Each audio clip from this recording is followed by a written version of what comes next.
Oh, sorry. I didn't see you there. I was just listening to Murder School by Pooh Shiesty, my top artist from 2023, and my 315,000 minutes of music listened to. That is not my Wrapped, by the way. If you want to see mine, here it is. I think it's pretty respectable. Whatever artist you listen to, I don't care. But 316 some odd 17,000 minutes, I was crunching the numbers just because I was like, ain't no way that this is real. I don't get 300, if you're listening to music for 17 hours a day for 10 months straight, you listen to 300,011 minutes of music. So this guy, I don't even know who this is. You don't have to stat pad your Spotify Wrapped. It's not that important. You can just chill. You can slow down. That's not the point of this video. The point of this video is more so, is it possible to listen to too much music? And if you just want the answer, yes, you can. And that guy proves it. That guy proves it for me.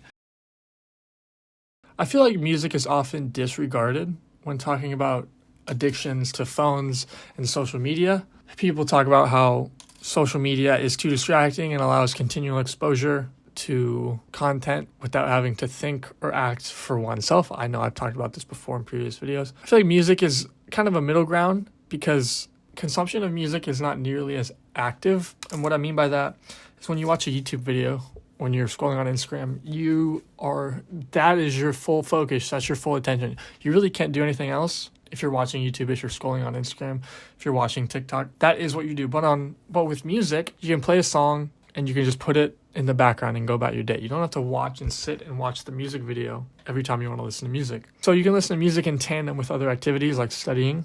Music is very integratable, and it's easily able to be like a part of everyday life, more so than a thing that you would do when you're bored. But I find myself using music pretty often as a space filler. I do a lot less talking and thinking when listening to music. I get really into it. Like, I'm one that will sit on my floor in my room when a new album comes out that I want to listen to and just sit and listen to it, just the whole thing through. And I thought everyone did that, and not everyone does that. So it was kind of interesting when I found out that there were people that thought that was weird. Music for me is something that I tend to really try and focus on when listening to. Obviously, I listen to it if I'm walking to class, if I'm in class, if I'm doing homework, like I'll have it on in the background. But a lot of the time it gives me an out to, again, not have to think on my own or act or like do anything. So I guess the question is that okay? And if so, how much of that is okay?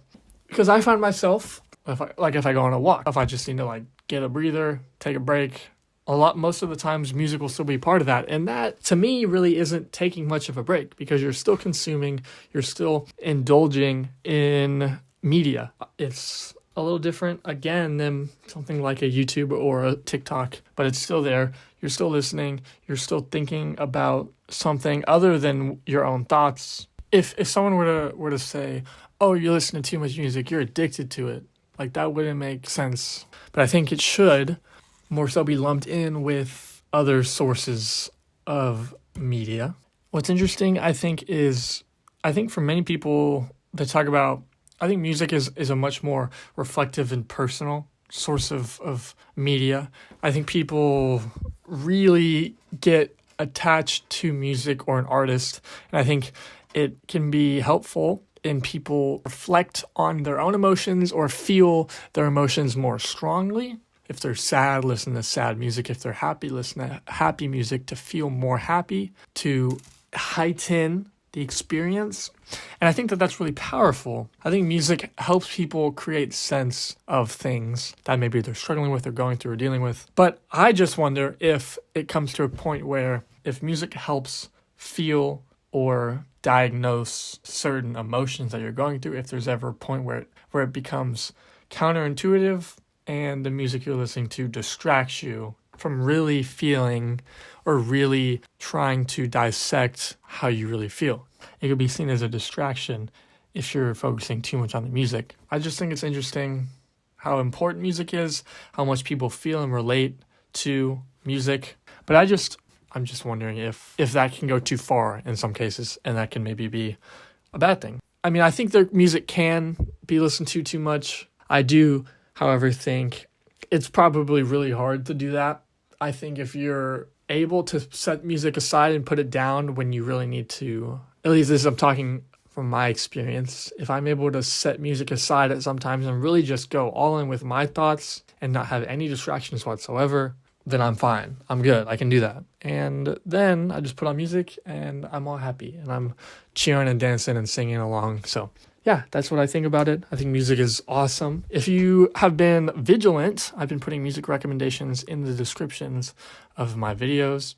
So if you want some songs to check out, all different genres, all different artists, then check them out. There's a song or two pretty much in every video. So with that said, I thank you for watching. It means a lot. Let me know what your thoughts are on music. Let me know some of your favorite artists, favorite musicians, some songs I should be listening to. I'd love to know all your thoughts and opinions. And with that said, I'll see you all in the next one. Peace out. I think I'm going to go put on some Gucci Mane. Gucci Mane and J. Cole, the collaboration.